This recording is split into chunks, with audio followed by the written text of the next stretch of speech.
तमाम मीडिया का, ख़ास करके छत्तीसगढ़ गरजा और कशिश मीडिया, MNT, PD और ETV, तमाम आप लोगों को मैं शुक्रिया अदा करता हूँ। आपका सवाल ये कि कांग्रेस ने अभी जो निगम और मंडलों में जो अपॉइंटमेंट किए हैं उसमें कहीं भी मुस्लिम समाज का प्रतिनिधित्व नहीं है। बिल्कुल बात सही कह रहे हैं और ये होना चाहिए। जब हम बात कर रहे हैं कि भाई सबका साथ सबका विकास, और तो इस तरह से वहाँ पे मिलना चाहिए।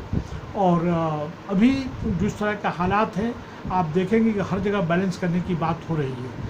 राजस्थान की समस्या मध्य प्रदेश में जो हुआ, तो अभी हाल ही में अपने माननीय भूपेश बघेल जी ने 15 संसदीय सचिवों की अपॉइंटमेंट किया है।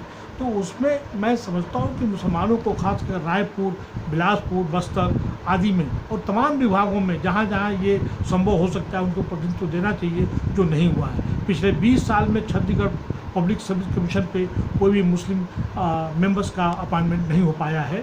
और पिछले मैं बताऊँ कि पिछले 20 साल में कांग्रेस की ये जो है बाकायदा ये ऐलान किया गया था, अनाउंस किया गया था जब पहली बार सरकार बनी थी कि ख्वाजा गरीब नवाज यूनिवर्सिटी वहाँ बनेगी और उससे जुड़े हुए कॉलेजेज पूरे बस्तर में, अंबिकापुर में, बिलासपुर में हर जगह बनेगा। अब ये हाल ही में जो है अपने अकबर साहब ने यह बात कही कि मुस्लिम माइनॉरिटीज़ जो है बॉयज़ एंड गर्ल्स हॉस्टल जो है रायपुर में, राजनांदगांव में कोरधाम बनेंगे।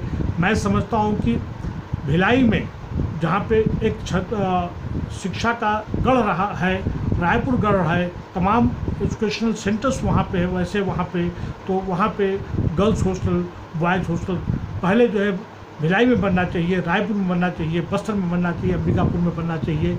और उसके साथ साथ में अब मैं आता हूँ, देखिए ख्वाजा गरीब नवाज यूनिवर्सिटी के साथ साथ में हज हाउस पिछले 20 साल में नहीं बन पाया है। ये हम लोगों के लिए चिंता का विषय है। उर्दू टीचर्स जो 300 जो पहले अपॉइंटमेंट हुए थे उसके बाद से आज तक एक भी उर्दू टीचर्स का अपॉइंटमेंट नहीं हुआ है। मैं समझता हूँ कि जो हज़ारों की संख्या में पद रिक्त हैं उनको भी पहले भरना चाहिए और ज़रूरत के हिसाब से अन्य पद को स्वीकृति देना चाहिए, जो कि नहीं दिया गया है। वक्फ लैंड की जो है तमाम संपत्तियों को खुर्द-बुर्द किया गया। पहले के चेयरमैन, पहले के अधिकारियों ने औने पौने दावों में उनको जो है लीज पे दिया, किराए पे दिया। उन सब की जांच होनी चाहिए और नियमानुसार तमाम वक्फ लैंड्स को भूलेख में उनका इंदराज होना चाहिए। यही नहीं, मैं आपको बहुत बार एक बात कह रहा हूँ कि मुसलमानों का जो है एक अल्पसंख्यक ऑफिसर जो चीफ कोऑर्डिनेटर की तरह काम करे तमाम विभागों से, उर्दू एकेडमी है, मदरसा बोर्ड है और उसके साथ साथ अल्पसंख्यक कमीशंस है, इनमें इनको कोऑर्डिनेट करने के लिए होना चाहिए। और इनको साथ साथ में जो भी फाइनेंस की दिक्कत आती है वो फाइनेंस का इंतजाम होना चाहिए, अनुदान देना चाहिए। और उसके लिए एक बहुत जरूरी है कि हम लोग अपनी आवाज़ को उठाएँ।